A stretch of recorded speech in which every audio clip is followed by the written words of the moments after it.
candidat deuxième bi mooy ki nga xam ni mooy Bassirou Diomaye Faye qui broie du marron et qui est encore en prison. Oui. Tu sais man ce qui m'amuse et qui est encore en prison man mënu xanaa duñ ko libérer mu dem campagne yi.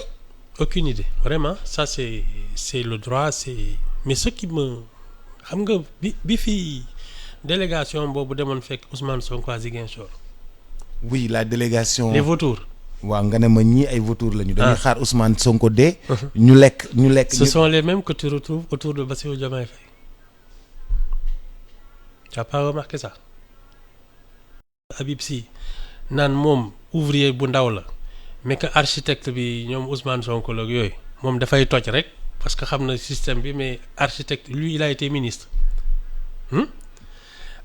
Il date de la période de Wade. mu jël boppam def ko ouvrier naan ñoom Ousmane Sonko ñoom architecte qui n'ont jamais même été directeur de quelque chose ay waay triant baaxul. nga lan baaxul triant.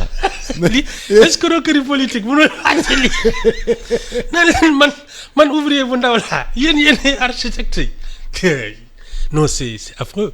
Lui il a été ministre. Oui mais attends bi muy politique est-ce que ñoom kii judd nañ sax. Il peut faire partie des premiers militants de Wade daf ca yàgg moom il ressemble même à Wade ni muy waxee ak ni muy kii ndax yàgg ak moom muy musante naan moom daal c'est un petit ouvrier moom day ñëw pour toj système bi rek parce que xam na ko mais architecte yi ñoom Ousmane Sonko la. moom nee na il fait plus partie du système sax d'ailleurs. waaw Poups. aywa sama gars yi bëgg nañ ñu nax. mais attaqué na Amadou Ba de attaqué bu neex sax. du ko attaqué dégg naa kay mu naan xaw ma c'est un bourgeois xaw ma lan. attaqué bu neex xaaral ma may la ko man kay dégg naa ko. xaaral ma may la ko. dégg naa ko wala gis naa mu naan xaw ma lan waa ji daal xamul béykat xamul kii. genre daal. loolu neex na de loolu mu wax Amadou. mais tu sais Boubs. Boubs. xam nga la seule vérité.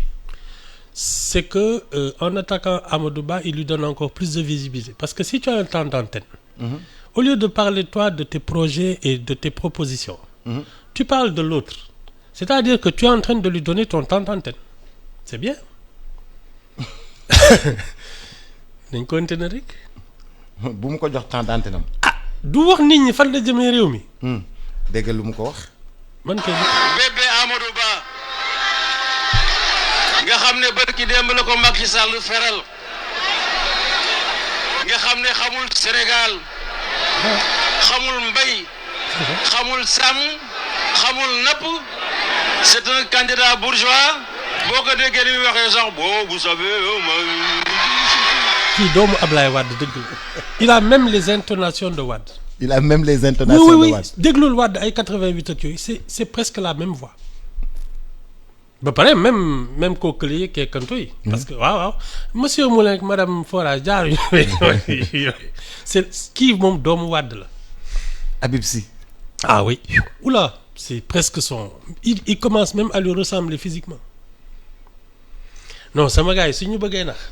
dañuy soppeeku sax. yow daal nangu woo ne Habib Sy ouvrier la ci politique bi. di toj ñoom Ousmane Sonko ñoo defar. xalaatoo ko sax toi aussi. il est plus intelligent que ça. mais Bassirou Diomaye Faye duñ ko bàyyi mu dem politique. ce serait bien quand même. qu'il batte campagne parce que tu sais. mais parce que lii kenn xamul lu muy niróo la. non et puis si demain il doit être élu. mais qu'on sache à qui on a affaire. moom na génn taxaw wax ak nit ñi ñu déglu ko man ça je trouve que on ne peut pas organiser une campagne comme ça tel benn waay muy candidat te kenn déggu ko kenn xamul lu muy xalaat parce que entre li ngay bind ci kayit yi xam nga y a plein d'experts et de machin yoo xam ne suñ la wëree bindal la benn programme teg ko yow tu n'es pas forcément voilà sa yoon du ci ne ça présente bien rek mais soo taxawee jaxaran nii nit ñi déglu la ça ne ment pas sooy wax waxi nit dinañ ko xam soo waxee waxi leneen tamit dinañ ko xam. waaw mais Ibou moi j'ai d'autres préoccupations parmi mes préoccupations Bassirou Diomaye Faye nekk prison gagné nit ñi nag. ah c'est comme ça ce sont les Sénégalais qui votent. man sama waaw non nekk prison gagné waaw mais léegi dañuy dem génn prison dem palais. lu ma ci xam. non mais attends duñ ko bàyyi mu dem campagne. lu ma ci xam. mais Ibou Fall dañ ko war a bàyyi mu dem campagne ñëwaat sax. Il y a une vraie incohérence dans cette affaire pour man déjà c'est sa candidature qui est incohérente parce que fu Ousmane Sonko mënulee dem Bassirou Diomaye Faye warul mën a dem. lu taxati yow tamit. mais parce que y a toutes ces accusations c'est nu mu tudd la dissolution de son parti yooyu moi je crois que l'administration a manqué de cohérence maintenant c'est ça qui semble la bizarrerie de l'élection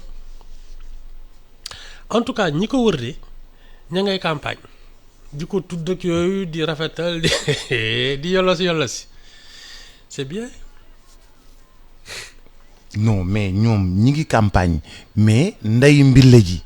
dafa war a ñëw wax ak ñun. ñi ngi campagne c'est bien mais dafa war a ñëw ils ont eu une bonne campagne beaucoup de monde autour mais quand même c'est la moindre des choses que administration bi lan lay def nii. Bassirou Diomaye Faye dafa war a génn. dem campagne du moment qu'il a été candidat moom. waaw ñu accepté ko. waaw waroon nañu ils auraient dû être plus conséquents que ça. C'est soit il n'est pas digne d'être candidat soit il l'est. Il y a pas de demi-mesure lii moom du yàpp du jën on ne sait pas c'est incohérent.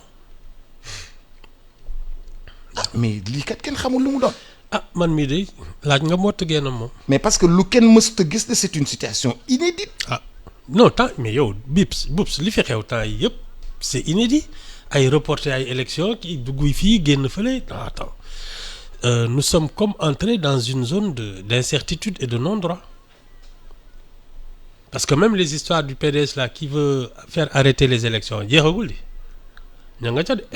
non élection yi moom day dem moom bàyyi leen affaire yi ñoo xam de. non loolu moom bu ko fi. Cour suprême la ñuy déglu ay élection Cour suprême de la ñuy déglu. Cour suprême dafa sañ loolu. bàyyi leen li ngeen def yéen man daal saa bu leen ñu indil benn problème ñun xam nga lu ñu bëgg yëf yi jàll ñun ñu liggéey ñun dañuy liggéey. tout ça c'est non nous sommes des travailleurs. Nous sommes pas dans le public nous sommes dans le privé. Nous avons besoin de stabilité. Les banques ont besoin de stabilité pour travailler dans ce pays-là. Les gens ne nous laissent pas travailler. Boups. Oui. L'élection aurait dû se tenir depuis le 25 février. À partir de là, on est dans toutes les incertitudes. loolu mooy dëgg. mais Ibou. xam nga dëkk bi. dañoo war a toll ci liggéey. liggéey. parce que nous sommes en retard sur tout. suñu tolloo ci loolu war a liggéey. ñu nekk pendant 5 ans nii ñu nekk di politique di xeexoo di taal di dóor di rey ba ñu toll ci fii yëf yi toll. fii ñu toll nii. mais ay reporté waat ay c'est pas 5 ans je pense que ñun depuis 88 xuloo beeg xeex bi en politique. li benn waaye doon wax Wade a réussi à installer une campagne électorale permanente depuis 1988 dans le pays. Wade et Diouf. Okay. Ont réussi à installer une campagne électorale permanente. Et ils ont ramené le débat politique. Dans des égouts? En tout cas, dans une arène de gladiateurs. Comme lamb quoi. xeex xuloo sànnante ay xonjom ak genre affaire yooyu. loolu la suñu classe politique bi di nuru. mais Ibou man may jënd di jaay. war a dugal fii. war a dugal fee. war a def liggéey ak banques yi ne non dañuy xaar ba élection yi jàll. du ñu jox kenn xaalis. c'est clair. non ma am ay fournisseurs à l'étranger. banques yi ne du ñu génnee xaalis même fournisseurs yi du ñu ñeme